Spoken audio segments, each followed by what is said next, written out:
जय श्री राम दोस्तों।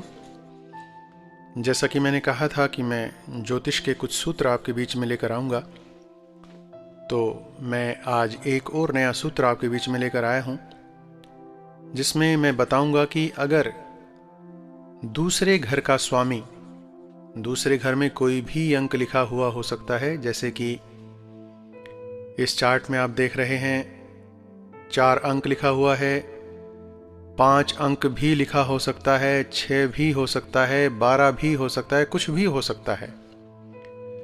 तो आपको ये देखना है, ज्योतिषाचार्य बड़े बड़े विद्वान ये बताते हैं कि अगर दूसरे घर का स्वामी या तो 9वें घर में हो जहां 11 अंक लिखा हुआ है, या 11वें घर में हो जहां 1 अंक लिखा हुआ है, इनमें से किसी भी स्थान में हो दूसरे घर का स्वामी, तो उस व्यक्ति का जो बचपन के बाद का जो जीवन होता है वो बड़ा सुख में गुजरता है। देखिए इस चार्ट में दूसरे घर में 4 अंक लिखा हुआ है। इसको धनेश भी कह देते हैं और द्वितीयेश भी कह देते हैं। इसमें कोई भी अंक लिखा हो, आपको ये देखना है कि इसका स्वामी कौन है, जो अंक लिखा हुआ है।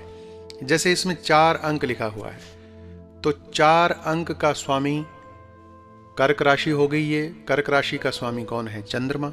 तो चंद्रमा को आपने देखना है कि वो 11वें घर में है या 9वें घर में है। दोनों में तो हो नहीं सकता, दोनों में से किसी एक भी घर में हो। एक घर में हो तो आप समझ जाएं कि उस व्यक्ति का बचपन का जो समय है वो तो संघर्ष में होगा, लेकिन जो बाद का जो जीवन होगा वो सुख में गुजरेगा। मैं दूसरे उदाहरण से समझाता हूं।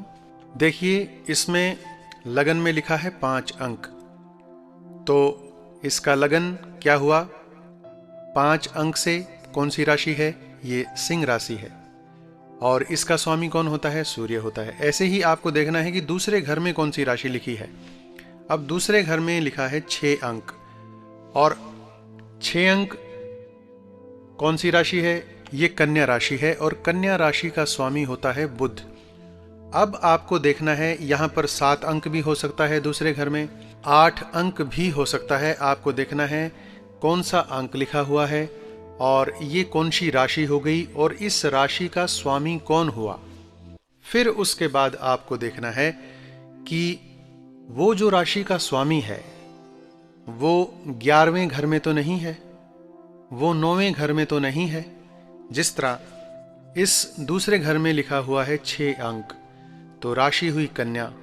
कन्या राशि का जो स्वामी है वो बुध, और बुध मैंने इसमें ये दिखाया है कि 11वें घर में बुध लिखा हुआ है,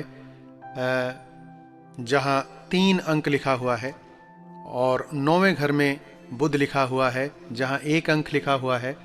तो आपको ये देखना है इन दोनों में से किसी भी घर में अगर दूसरे घर का स्वामी हो तो उस व्यक्ति का बचपन तो संघर्ष में होगा, लेकिन जो बचपन के बाद की जो जिंदगी होगी वो बड़े ऐशो आराम के साथ, धन और वैभव के साथ कटेगी।